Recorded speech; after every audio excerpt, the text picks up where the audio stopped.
예수님께서 나는 세상의 빛이다 라고 말씀하셨습니다. 나는 세상의 빛이니 오늘 12절에서 말씀하고 있죠. 이 말씀은 진리라는 뜻입니다. 예수님께서는 내 피를 받아 마시라, 또 내 살을 먹으라 라고 했습니다. 또 십자가에서 죽으실 때 군병들은 창으로 옆구리를 찔러 물과 피를 다 쏟아내라고 그랬어요. 피가 다 쏟았다고 말씀하고 있습니다. 그런데 예수님께서는 요한일서 5장 6절에서 8절 말씀에 보니까 물과 피로 임하셨고 이것을 증거하시는 이는 하나님이시다. 이 셋을 합하면 하나다. 예수는 물과 피로 임하셨어요. 육체를 가지고 육체 안에 피를 내셨습니다. 여러분들, 피는 뭐를 나타낸 거냐면 하나님의 사랑을 형상화해 나타낸 것이 피입니다. 피를 보면서 희생하시며 하나님의 생명을 우리에게 나눠준 바로 생명을 상징하는 것입니다. 그래서 피를 보여준 것은 하나님의 사랑을 보여준 것입니다.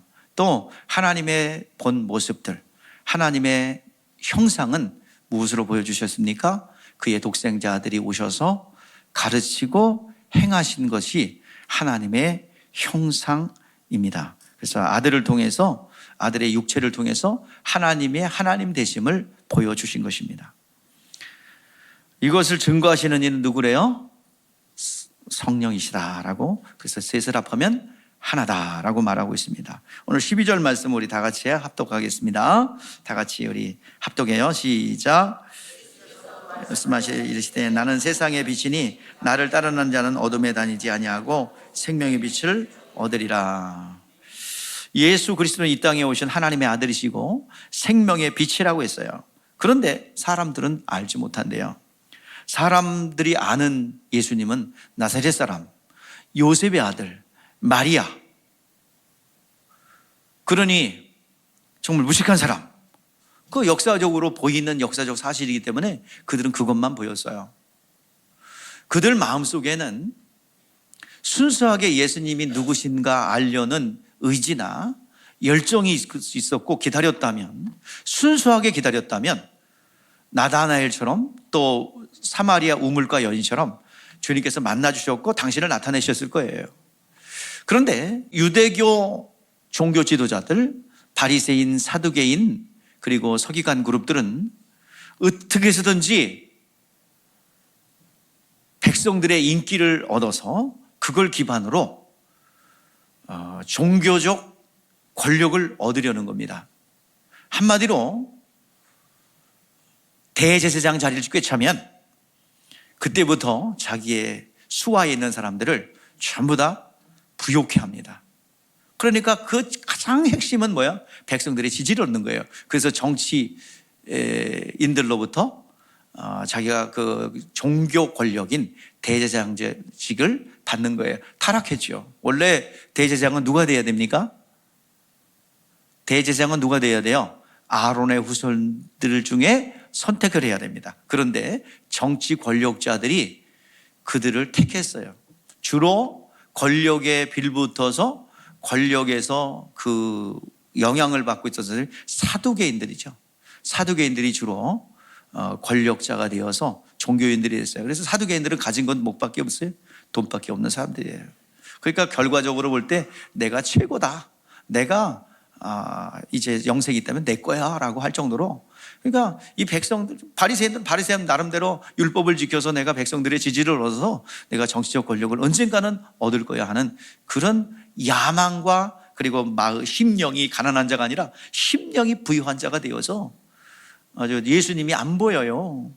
또 그 빌라도는 빌라도 나름대로 어떻게 내가 통치하는 기간 동안에는 그 반란이 일어나지 않고 안정되어서 로마 황제에게 잘 보여서 내가 그 권력의 유지뿐만 아니라 더 진급하는, 그게 목적이에요. 그러니까 꽉 차 있으니까 안 보여. 또 백성들은 뭐예요? 바리새인과 서기관들의 영향을 받아가지고 지시대명사, 그 선지자인가?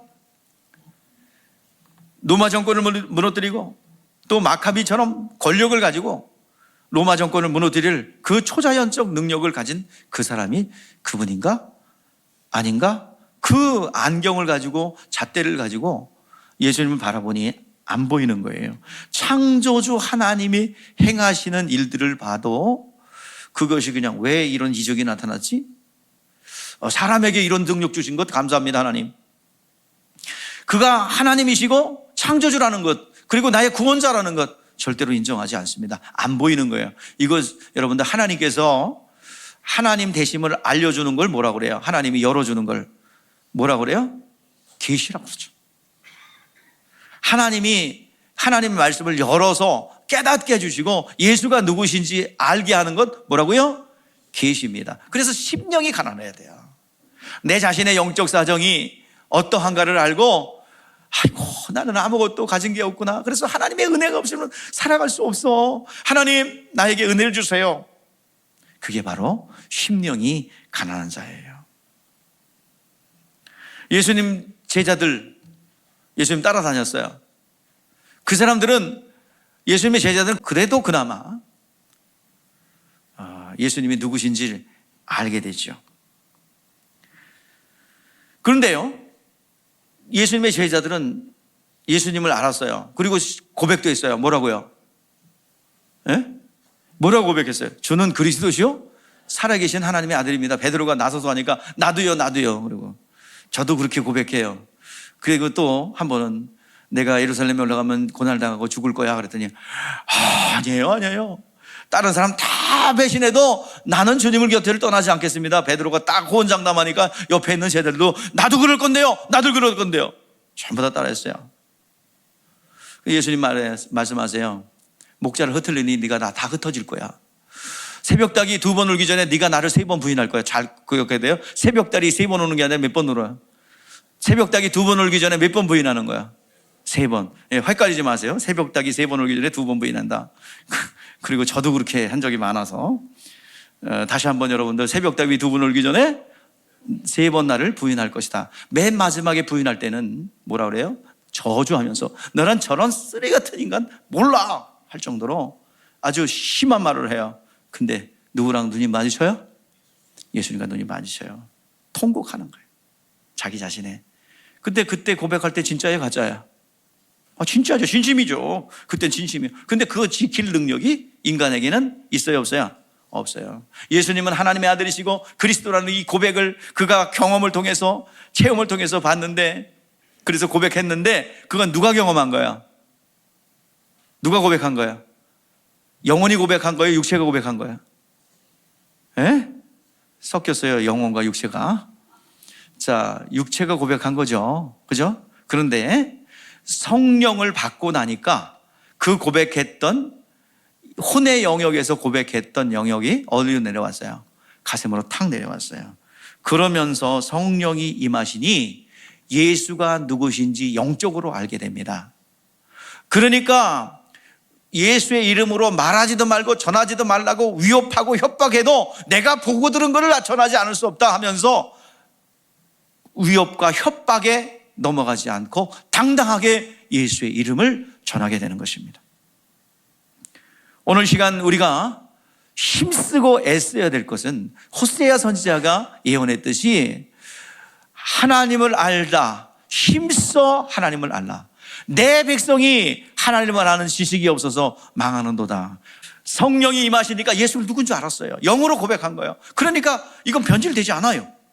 영이 경험한 거예요. 여러분들에게 다시 한번 간곡하게 부탁하는데요, 예수를 알기를 바랍니다. 신앙생활에 여러분의 승리의 비결은 예수를 아는 거예요. 교회 잘 나와서 잘 댕기면 되는 게 아니에요. 교회 잘 댕기고 있으면 어느 날 좋은 일이 생기지 않아요. 오늘 예수를 인격적으로 만날 뿐만 아니라 예수를 알기를 힘쓰기를 주의 이름으로 축복합니다. 우리 따라하세요. 예수를 알자. 힘써 예수를 알자. 예, 예수를 아는 것이 곧 누구를 아는 거야? 하나님 아버지를 아는 거다 이 말이에요. 예수를 알면 어떤 환경과 도전이 와도 굴하지 않아요. 당당해요. 예수가 누구인 거를 나와 연합이 됐고, 예수가 하나님의 아들이시면 나가 그분이 연합이 됐거든요. 그러니까 우리 아버지는 누구야? 예? 하나님 아버지는 만물의 주인인 거 아세요? 진짜로? 말로 이렇게 하고 나가면은 물질이 하나님 아버지 아니야? 오늘 다시 한번 여러분들에게 간곡하게 부탁합니다. 예수를 알기를 바랍니다. 예수는 만물의 창조주이시면서 사람이 돼서 오신 예수를 아는 것이 곧 하나님을 아는 것이에요. 그러면 하나님을 안다면 당당하고 자신 있고, 여러분 어떠한 위협이 와도 주님 곁에 머물러 있습니다. 예수는 나를 따르는 자는 생명의 빛을 얻으리라고 그랬어요. 오늘 이렇게 예배드리는 자들 많이 계세요. 그리고 지금 대한민국 전역에는 수많은 교회들이 예배를 드리고 말씀을 듣고 있어요. 근데 예수를 믿고 축복을 받기를 원하는 사람들은 많으나 예수님을 따르는 사람은 그렇게 별로 없는 것 같아요. 성경에 그 예언이 돼 있네요. 기드온이라는 사람이 있었어요. 들어는 보십니까? 성이 기신 드온이라는 사람. 기드온. 사사시대예요. 기드온이 사사가 됐어요. 사사시대는 어떤 시대냐면 그 시대에 왕이 없으므로 각자 옳은 소견대로 행하더라 했던 것이 사사기의 주제입니다. 지도자가 없었어요. 어떤 문제가 생기고 또 외침이 있을 경우에 하나님께 기도하면 사사를 세워서 하나님께서 그 문제 해결하도록 하셨습니다. 기드온이 사사가 됐어요. 왜냐하면 미디안 사람들이 맨날 와서 삥 뜯어가고요, 납치해가고요, 괴롭히고요, 죽이고. 여러분 삥 뜯는다는 거 알아요? 마운틴갱 역할을 했다는 얘기예요. 맨날 약탈해가고 뺏어가고 소출해 놓으면 뺏어가고 그러는 거예요. 기드온이 부름받을 때 어떻게 했어요? 포도즙 틀에서 타작을 했어요. 포도즙 타작을 어디서 해야 됩니까? 에? 아주 넓은 데서 이제 먼지 꾹꾹 있는데 포도즙 틀 안에서 여기서 몰래 타작하고 있어요. 왜 타작하고 있어요? 그때 미드온 사람들이 다 뺏어갈까봐. 타작하고 있는데 이제 기드온을 불렀어요. 하나님의 불렀어요. 기드온이 이제 사사가 돼서 이제 그 군사를 모집합니다. 자, 군사를 모집했는데 딱 모여라! 그랬더니 몇 명 모였어요? 32,000명 모였어요. 근데 하나님께서 말씀에 의해서 이제 걸러내라고 그럽니다. 자, 여러분들 신명기 20장에 보면은요, 전쟁에 들고 나가지 말아야 될 자들 기록하고 있어요. 자, 어떤 사람이에요? 자, 처음에 적군과 싸우러 나갈 때에 그 싸움에 들고 나가지 말아야 될 사람들은 누구냐면은 건축을 했는데 낙성식을 안 한 자. 그 사람들은 다른 사람이 와서 내 집에 살면 어떡하니? 낙성식을 다른 사람이 하면 어떡하지? 걱정이 돼요. 그 사람 뒤집어 보내라 이 말이에요.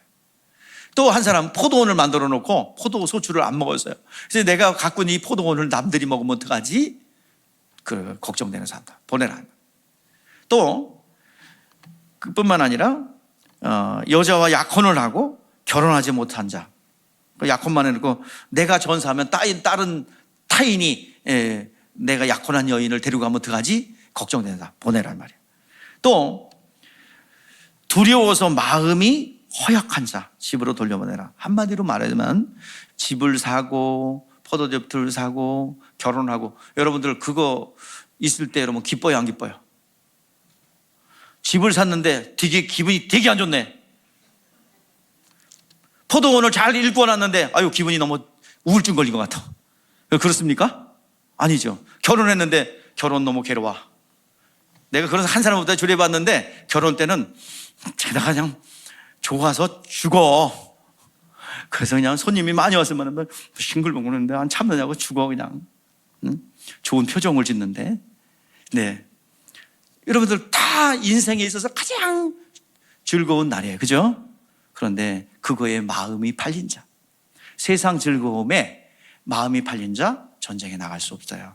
그거는 곧 두려움과 같은 거예요. 그 한마디로 얘기해서 전쟁에 나가서 전쟁을 수행할 수 없는 자 뭐야? 두려워하는 자.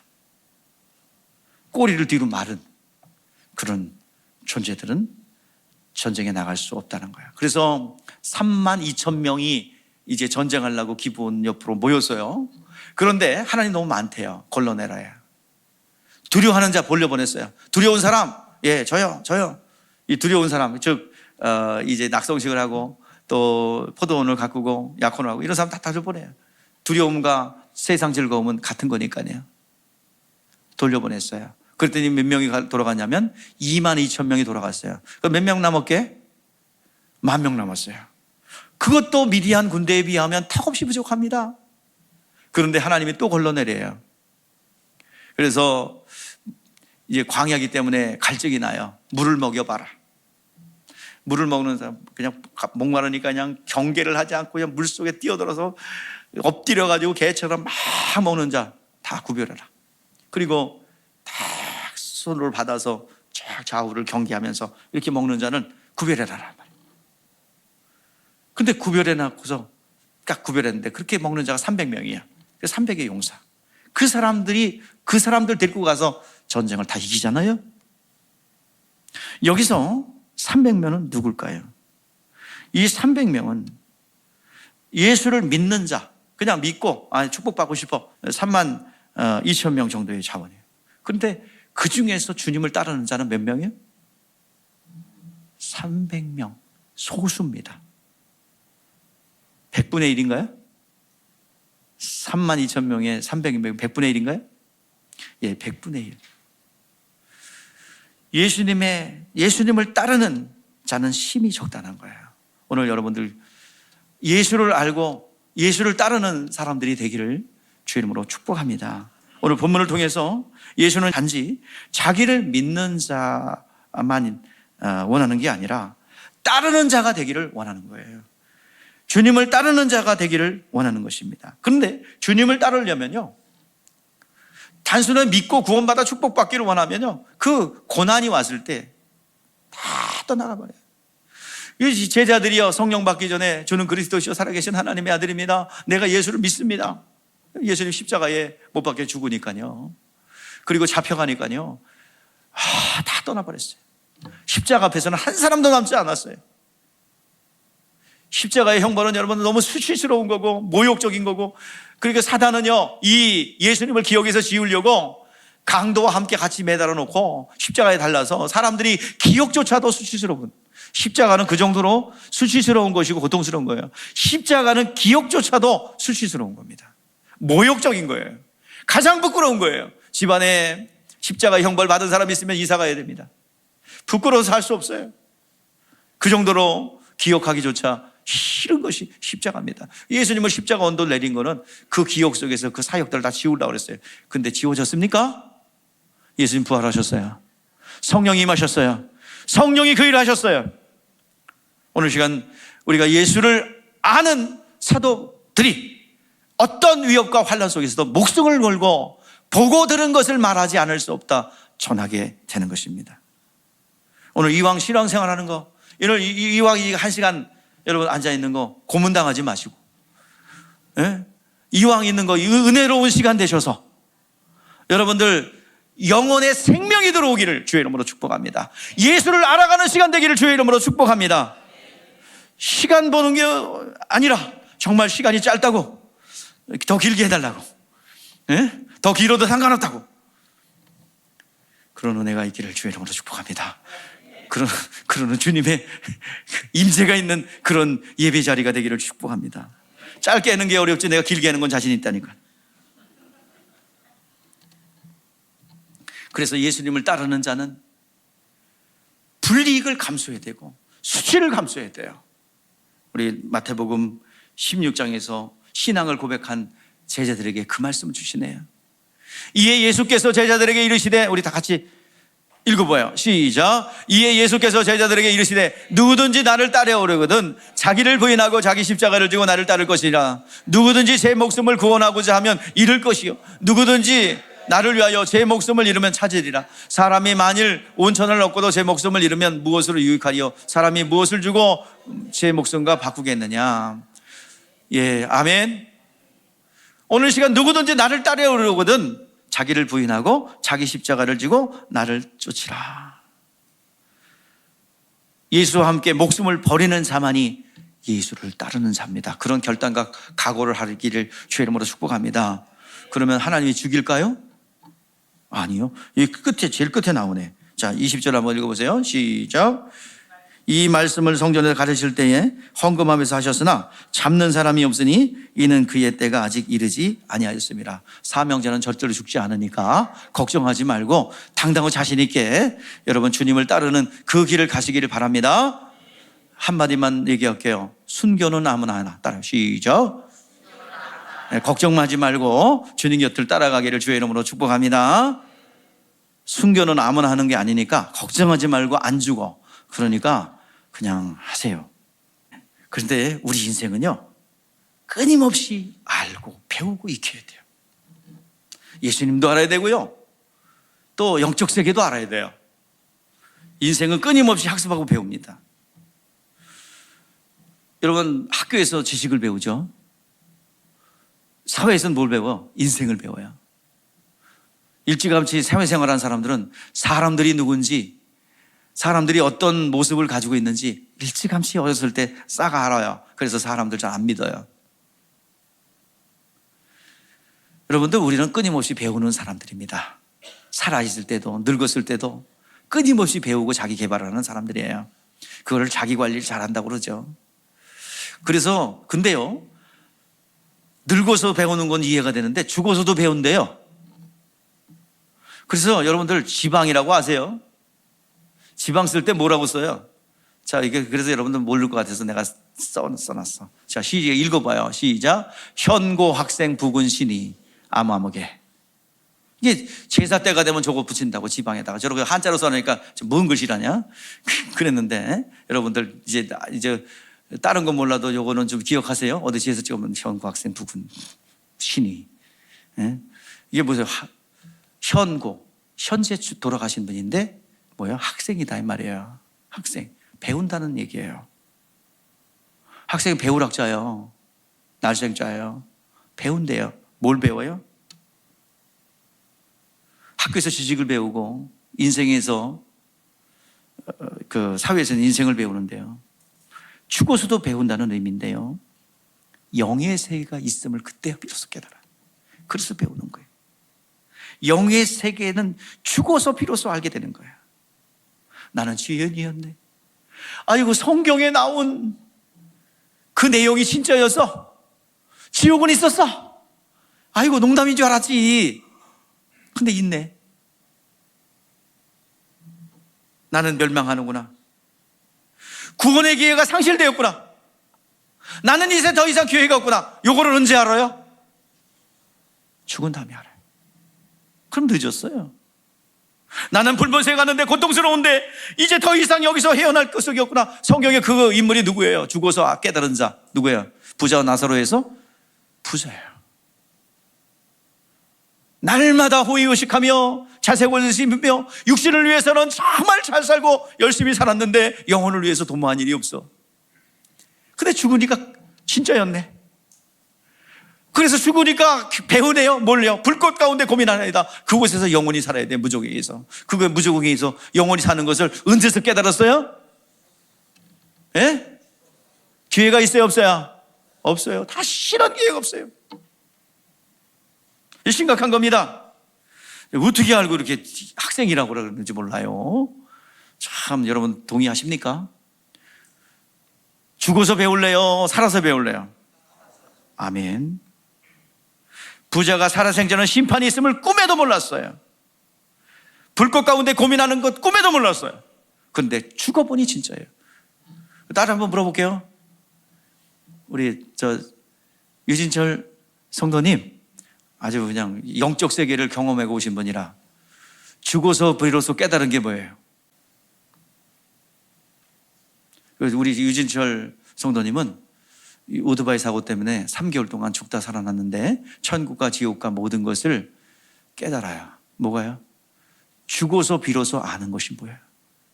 영적 세계가 있고 지옥이 있고 천국이 있다는 거예요. 사람이 고통의 장소에 있다는 거예요. 그걸 체험해 보셨어요. 그래서 여러 가지 어려움이 있어도 우리 주님 곁을 떠나면 안 돼요. 그죠? 주님 곁을 떠나면 어디가? 그리요. 예수에만 구원이 있다는 사실을 너무너무 깨닫게 처음에 깨어나가지고는 친구들에게 그때 좀 배꼽 빠지는 줄 알았어요. 친구에게 뭐 이걸 설명해야 되는데 죽으면 끝이 아니야. 그래서 정신 나가서 그러지 마라. 그 나중에 안 되니까 이제 친구들한테 그랬대요. 너도 뒤져보면 안다. 아주 명언을 남기셨어요. 제가 어디 가서 이제 할 때마다 너도 뒤져보면 안다. 이거. 근데 지금 여기 보면 말씀에서 우리 죽으면 끝이 아니에요. 죽어서 깨닫는 배우는 것은 늦어요. 우리 기독교인들은 죽어서 배우는 자가 아니라 살아서 영적인 세계를 배우는 자들입니다.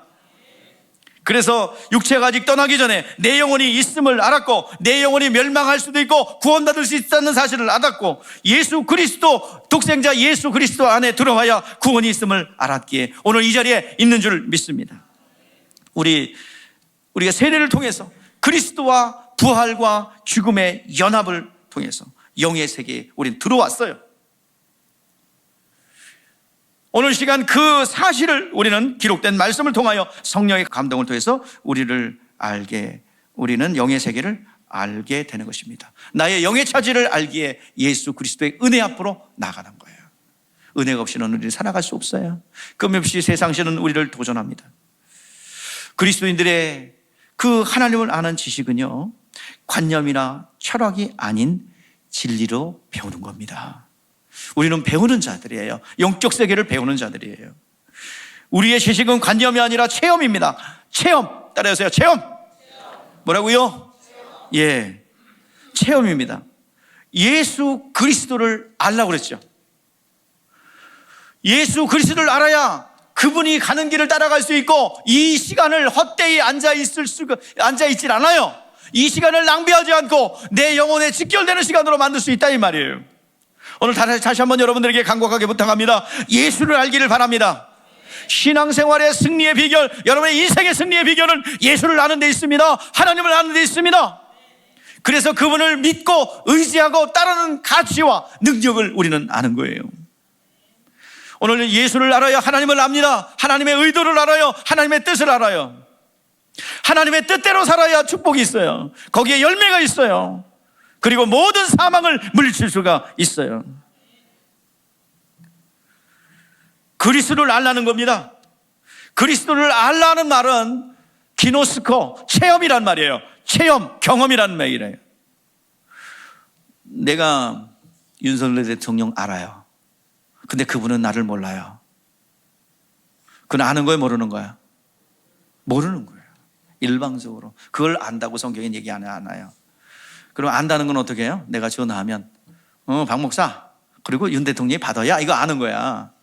내가 전화하면 어떻게 해요? 누구십니까? 비서관에서 왜 쓸데없는 전화하십니까? 이게 모르는 거예요.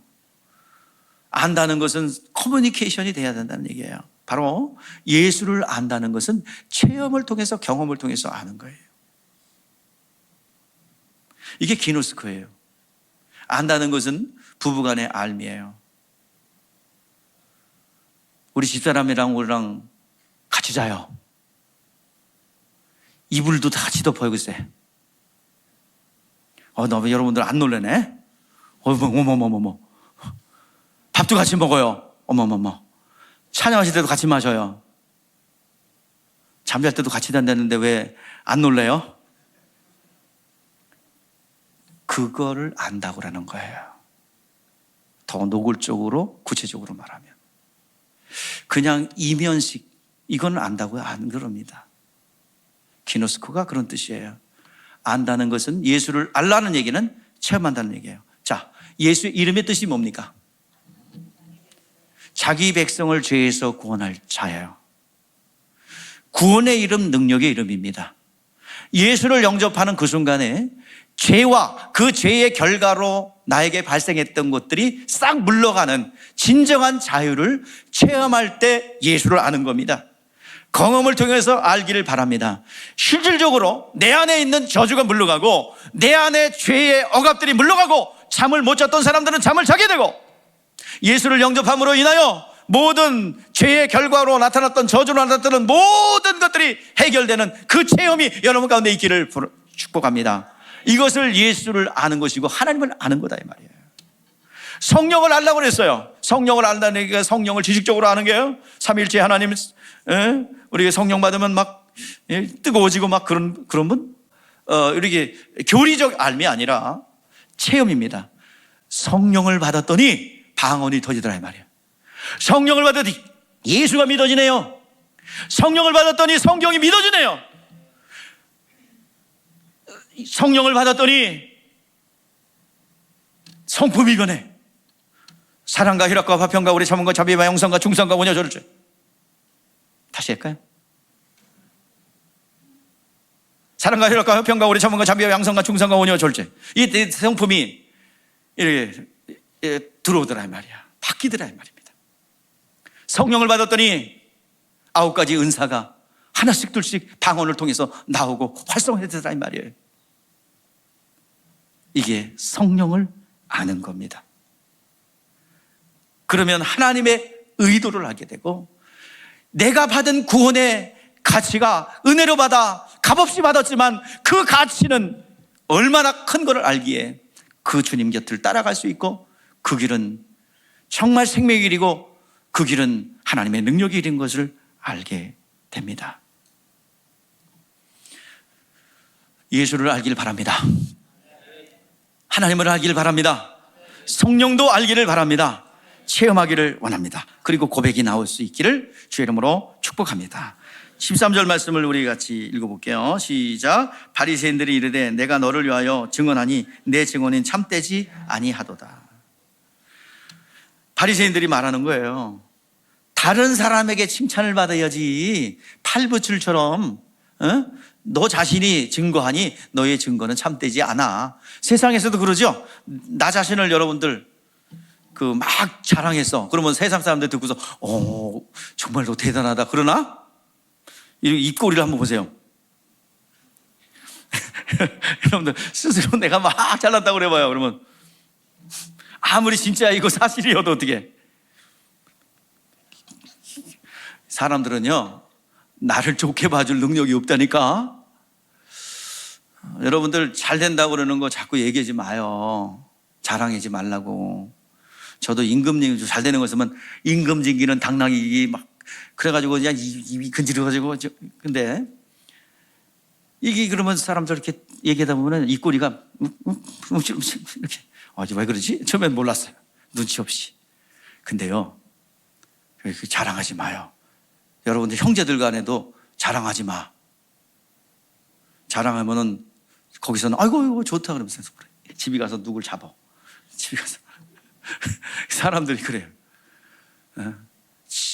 그러니까 친구네 집에 잘된 집에 집산 집에 가잖아요. 그리고 갔다 와서 굉장히 괴롭힘 당할 수도 있어요. 그런데 가지 말라 그래요. 집을 큰 집 사가지고 집들이 한 집에 아내분들 가게 하지 마요. 갔다 오면 누구 괴롭혀? 대부분 정상적이라면 여러분들은 가서 청소를 하겠죠. 내가 이 범위 내에서 깨끗하게 살아야지. 그리고 청소했는데 안 믿는 사람들 어떻게 내가 이런 것 만나가지고 이곳에 이제 그러지 않길 바라고 너무 자랑하지 말라는 얘기 한 거예요. 예? 그래서 좋아하는 사람은 딱 3사람이 있어. 부모님, 선생님, 목사님. 교회 안 다니면 2사람, 교회 다니면 3사람. 그렇습니다. 형제들 간에도 같이 잘 돼야지 한쪽만 잘 되고 그러면 속으로 실토합니다. 그래서 우리 집은 아닌데 그분만 빼고 그분만 빼고 우리 집은 아닌데요. 그 집 빼고요. 대부분 그 집 빼고는 다 그럴 겁니다.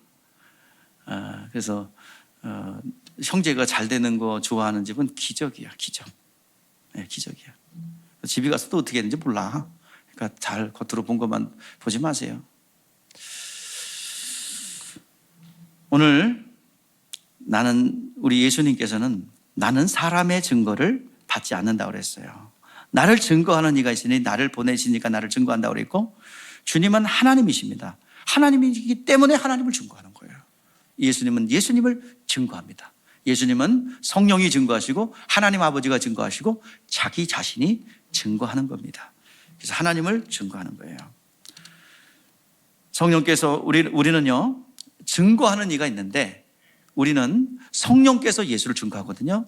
그때 우리가 증인되는 것은 그 성령의 증거에 우리가 동참하는 겁니다. 그래서 우리 예수를 증거하는 데는 내가 도구가 되지만 내 안에 성령께서 증거하시는 것이다. 자, 14절 보세요. 이에 대해서 주님의 증거입니다. 자, 14절 시작. 예수께서 대바에 이르시되 증언하여도 내 증언이 참되나니 나는 내가 어디서 오며 어디로 가는 것을 알거니와 너희는 내가 어디서 오며 어디로 가는 것을 알지 못하느니라. 너희는 육체를 따라 판단하나 나는 아무도 판단하지 아니하노라. 자, 14절 주님의 증거는 참되다 그랬어요. 그러니까 너희는 어디서 오는지 어디서 와서 어디서 가는지를 알지 못하지만 나는 안다 이 말이에요. 그래서 내 증거는 참되다. 자, 도마가 물었어요.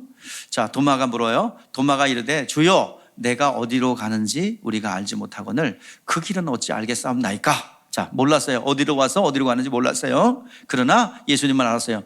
예수께서 이르시되 나는 곧 길이요 진리요 생명이니 나로 말미암지 않고는 아버지께로 올 자가 없느니라. 예수님은 하나님 앞으로 나아가는 길이요 그 진리요 생명 되신다라고 말씀하고 있습니다.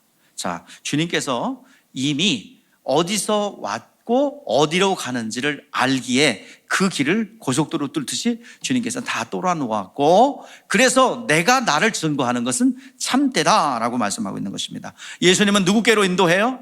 하나님 아버지께로 인도하는 길이요 진리요 생명이기 때문에 하나님이 하나님을 증거하기 때문에 내 증거는 참되다라고 말씀하고 있는 것입니다. 그래서 성령으로 증거하기 시작하기 때문에 참되다라고 했어요. 자, 16절 17절입니다. 시작. 만일 내가 판단하여도 내 판단이 참되니 이는 내가 혼자 있는 것이 아니요 나를 보내신 이가 나와 함께 계심이라. 너희는 율법의 두 사람의 증언도 참되다. 예, 성령이 임하시고 나니 주 예수께서 하신 일, 단순히 우리가 구원하는 문제가 아니라 성령은 하나님의 깊은 것도 통달하시는 이가 하나님이십니다. 자, 마침내 성령이 우리 안에 들어오시고 하나님의 진리의 말씀이 거할 때 성령은 진리의 영으로 진리를 증거합니다. 진리 가운데로 우리를 인도하십니다. 자, 요한복음 14장 26절이네요. 우리 같이 보세요. 자, 시작. 보혜사 곧 아버지께서 내 이름으로 보내실 성령, 그가 너희를 위하여 모든 것을 가르치고 내가 너희에게 말한 모든 것을 생각나게 하시리라. 여러분, 진리 가운데 거하면, 진리 가운데 거하는 것이 예수를 아는 것인데, 진리 가운데 거한다는 것은요, 자, 성령이 증거하시는 진리 가운데 거하는 것은 가만히 있으면 진리가 내 안에 머무는 게 아니에요. 내가 진리 안에 순종하여 움직일 때 그 진리를 소유할 수 있어요. 진리를 깨닫게 한단 말이에요.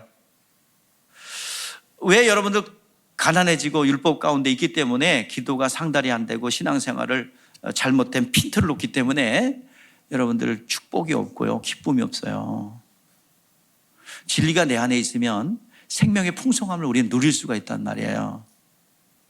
진리가 내 안에 머물러서 나에게 있는 생명이 풍성하게 경험되어지고 체험되어지는데, 진리는 어떻게 내 안에 머문대요? 자, 우리 요한복음 14장 26절 다시 한번 읽어볼게요. 자, 우리 시작. 보혜사 곧 아버지께서 내 이름을 보내실 성령, 그가 너희에게 모든 것을 가르치시고 내가 너희에게 말한 모든 것을 생각나게 하시고. 자, 뭘 가르치는데요? 진리를 가르치고 생각나게 한다는 얘기예요. 자, 그러면 가만히 있으면, 가만히 넋놓고 있고 여기서 꾸벅꾸벅 졸고 있으면 하나님께서 말씀을 넣어가지고 내 뇌에다가 넣어가지고 영혼에다 넣어가지고 주시나요?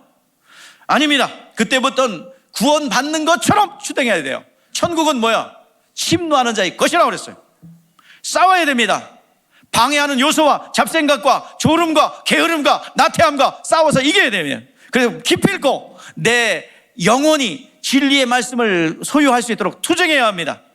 구원은 은혜로 받지만 마치 내 상급을 내 공로로 통해서 구원받아야 할 것처럼, 공로로 구원받는 게 아니라 구원받는 것을 내 공로로 받아야 되는 사람처럼 그렇게 노력하라는 얘기예요. 가만히 있으면 진리가 있는 게 아니라 내가 그 소유할 수 있도록, 나를 체험할 수 있도록, 그리고 진리임을 증거해 주시는 분이 성령이신데 내가 순종하여 움직이고 의지적 결단을 내릴 때 성령이 깨닫게 한단 말이에요. 성령이 알게 한다는 얘기예요. 진리가 진리되게 진리임을 증거하시는 분이 성령님인데 내가 아무리 은혜 받고 믿음을 가졌고 세례를 받았고 성령을 모셨다 하더라도 순종하여 움직이려는 의지를 드리고 순종하여 움직일 때 그 진리는 내가 소유할 수 있도록 누가 역사한다는 거야? 성령이 역사한다는 거야. 그게 바로 14장 26절입니다. 우리 다시 한번 읽어봐요. 시작. 보혜사 곧 아버지께서 내 이름으로 보내신 성령, 그가 너희에게 모든 것을 가르치시고 내가 너희에게 말한 모든 것을 생각나게 하시리라. 순종하여 움직일 할 때 진리가 내 안에 머물며 하나님의 강력한 생명이 내 안에 있어 모든 가난과 질병과 사망의 역사를 몰아냅니다. 오늘 시간 은혜 받았기 때문에 구원 받습니다. 구원은 은혜로 받아요. 쉽게 받죠. 믿기만 하면 구원이에요. 성령이 한 번 임해서 들어오면요 떠나지 않아요. 그러나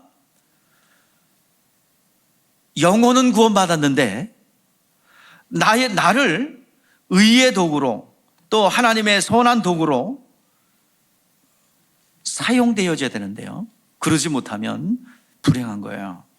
자, 이후에 하늘에 심판이 있는데요. 무슨 심판이 있어요? 상급 심판이 있어요. 자, 우리가 한번 보세요.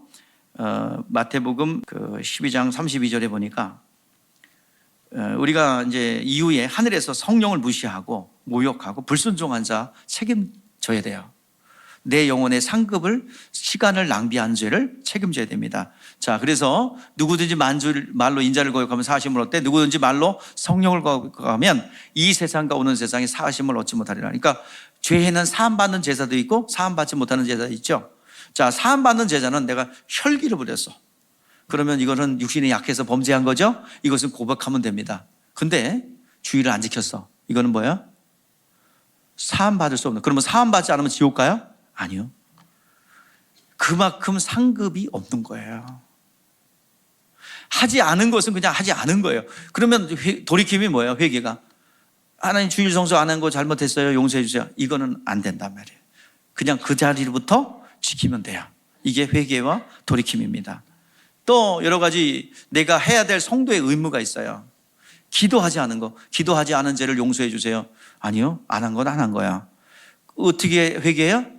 그 시간부터 하면 돼요. 이게 돌이킴이에요. 사함받지 못할 죄와 그런 겁니다. 내가 해야 될 것 안 한 거는 안 한 걸로 남아있는 거예요. 그랬다고 지옥 가는 건 아니에요.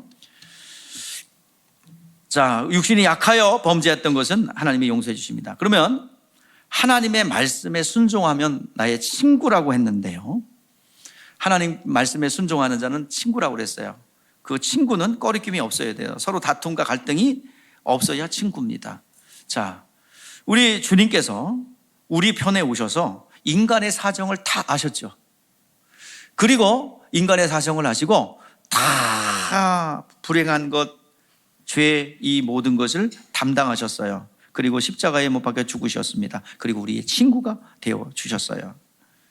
우리에게 하늘의 크나큰 은혜를 받을 수 있도록 우리 주님께서 죽어 주심으로 친구가 되었어요.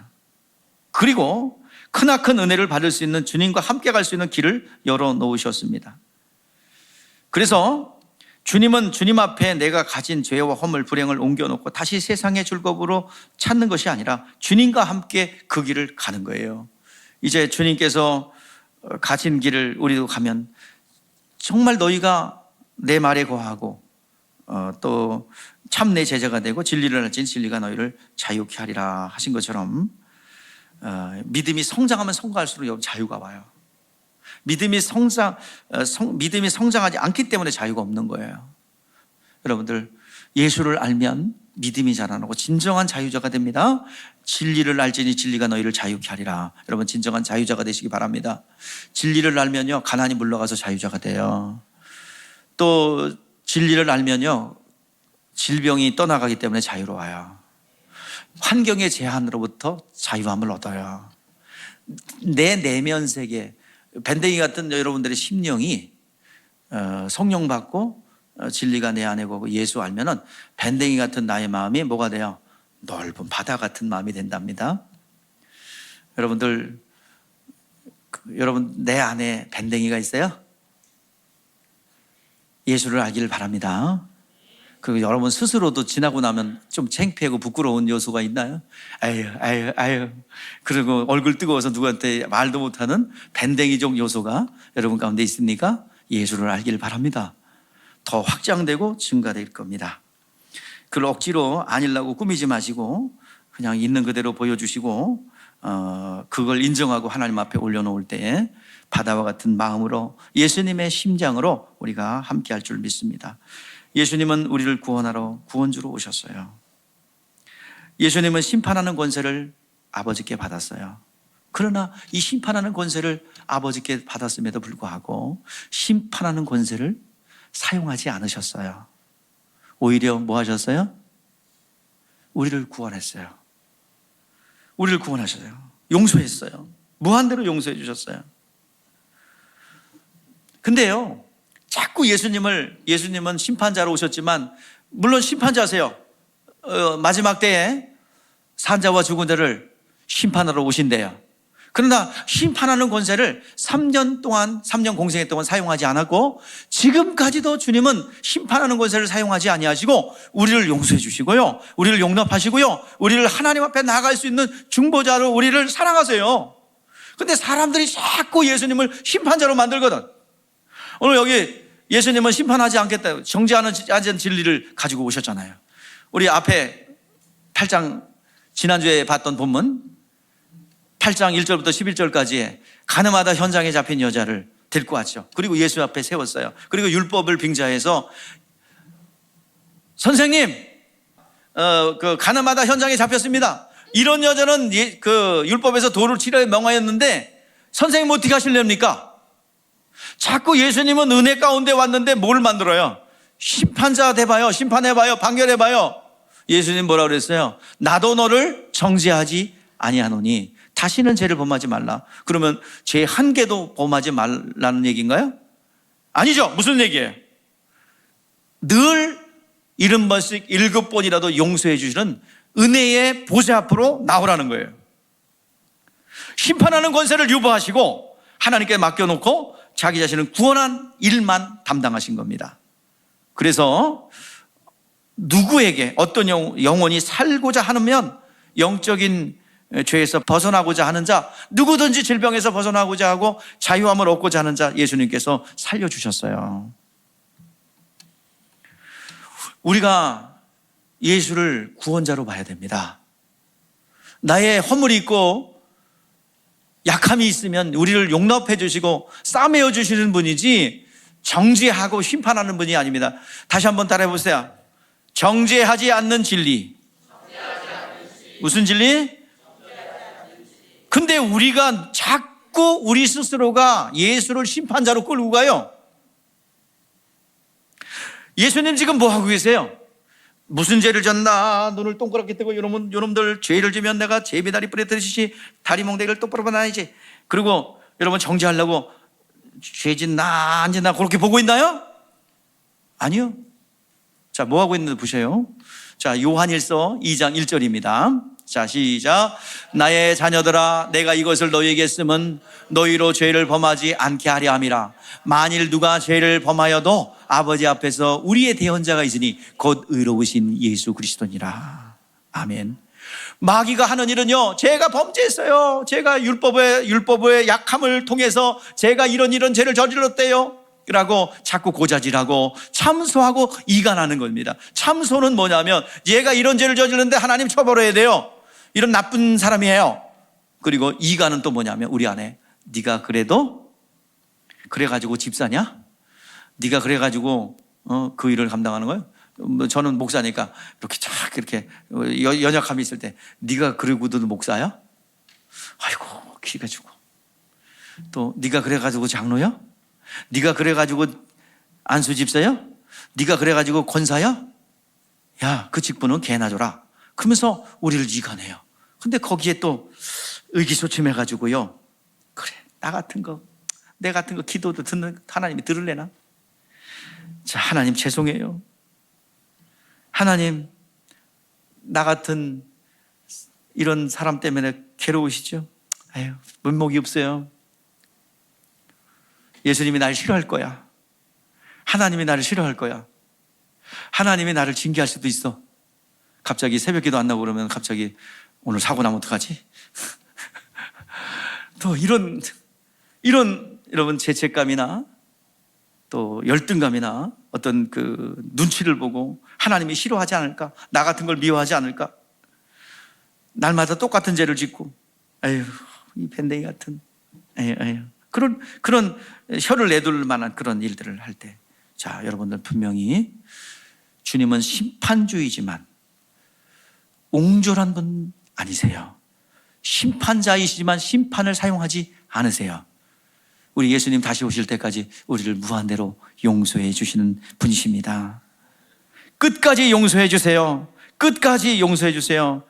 강도가 주님 앞에 있는 것처럼 우리는 날마다 주님 앞에 있어요. 강도 앞에 서 있는 거예요. 똑같이 예수님의 십자가 앞에 서 있는 거예요. 우리는 주님을 심판자로 옹졸한 자로 만들지 마시고 70번씩 7번이라도 용서해 주시는 은혜의 앞으로 나아가기를 주의 이름으로 축복합니다. 주님은 그런 거예요. 그래서 이제 세상은 심판주로 만들려 하지만 주님은 심판주로 나중에 오시긴 할 겁니다. 교회가 끝나는 날, 사명을 다하는 날, 교회가 제 몫을 다 담당하시지만 이제 됐다 하는 그 순간에 다시 심판주로 오셔서 사한 자와 죽은 자를 심판하러 오실 겁니다. 그러나 지금은 영원한 중보자 되어서 우리의 죄를 위해서 중보하시는데, 내가 저를 위해서 채찍에 맞았기 때문에 저의 질병을 고쳐주세요. 내가 저를 위해서 죽었기 때문에 저의 죄를 용서해 주세요. 내가 좀 기다려 보시죠. 내가 다 심판할 거야. 저 사람 인생을 그냥 끝내버릴 거야. 아니죠. 3년 기다렸으니까 1년만 더 기다려 보시죠. 우리 주님께서 계속해서 구원의 기회와 구원받은 우리들을 위해서 중보하시는 분이십니다. 누군가 나를 위해서 기도하시는 분이 계십니다. 그분이 예수님이세요. 힘들고 지쳐서 아무것도 소망이 없다고 생각할 때 묵묵하게 나를 위해서 중보하시는 분, 그분이 누구예요? 우리의 영원한 중보자 되신 예수 그리스도입니다. 우리가 아직 죄인 되었을 때도, 주님을 부인할 때도, 우상을 숭배할 때도 주님은 여전히 나의 구원자셨고 나를 붙잡고 계셨습니다. 내가 붙잡지 못했을 뿐이에요. 내가 몰랐을 뿐이에요. 그 은혜의 보좌 앞으로 나올 수 있기를 바랍니다. 17절 18절 마지막 우리 볼게요. 시작. 너희 율법에는 두 사람 증언이 참되다 기록되시되 내가 나를 증언하는 자가 되고 나를 보내신 아버지도 나를 위하여 증언하시느니라. 아멘. 우리 내가 심판하여도 내 심판은 참되다 말씀하고 있습니다. 자, 우리 요한복음 12장 44절에서 49절인데 47절 48절 보세요. 시작. 사람이 내 말을 듣고 지키지 아니할지라도 내가 그를 심판하지 아니하노라. 내가 온 것은 세상을 심판하려 하심이 아니라 세상을 구원하려 하심이로다. 나를 저버리고 내 말을 받지 않은 자는 심판할 리가 있으니 곧 내가 한 말이 마지막 날에 그를 심판하려. 지금은 심판하지 않아요. 그러나 예수님이 한 말 때문에 하나님 아버지가 심판한다 이 말이에요. 그러니까 내 심판은 내가 하는 것이 아니라 아버지께서 하기 때문에 의롭다 하는 거예요. 좀 어렵죠? 예. 그냥 어려우면 듣고 이런 게 있구나 하면 나중에 언젠가 깨닫게 될 줄 믿습니다. 자, 19절 마지막 보세요. 시작. 이에 그들이 묻되 내 아버지가 어디서 있느냐? 예수께서 대답하여 너희는 알지 못하고 내 아버지도 알지 못하노라. 나를 알았더라면 내 아버지도 알았더라. 자, 예수를 통해서 예수를 이 땅에 보내시는 것은 단순하게 구원으로 끝나는 것이 아니라 성령을 보내서 그를 따를 수 있는 조건을 만들어 주셨고, 무조건 따르는 것이 아니라 단순히 구원을 따르는 것이 아니라 하나님을 깊이 알라는 거예요. 예수를 통해서 하나님을 깊이 알고 성령을 받아서 깊이 알 때 하나님의 일의 방향과 설계와 계획을 성령으로 알아질 때 그분을 묵묵히 따라갈 수 있고 그 길을 갈 수 있습니다. 그 길 가야지 거기 생명이고요. 그 길 가야지. 여러분들 가난 물러나야죠. 질병도 고침 받아야죠. 또 지금 현재 삶에서 업그레이드 돼야 되잖아요. 그죠? 예수 복음이 있는 곳에 전부 다 전환과 확장과 증가가 일어났어요. 기독교의 통로와 경로와 경제적 부는 같이 가요. 회복은 같이 가요. 오늘 그런 은혜가 여러분 가운데 있기를 바랍니다. 올바른 길 가야죠. 이왕 하는 거. 이 시간 가만히 앉아있지 말고 예수를 알고 하나님을 알아. 하나님의 거룩한 통로에 거룩하게 쓰임받는 여러분 되시기를 주의 이름으로 축복합니다. 기도하겠습니다.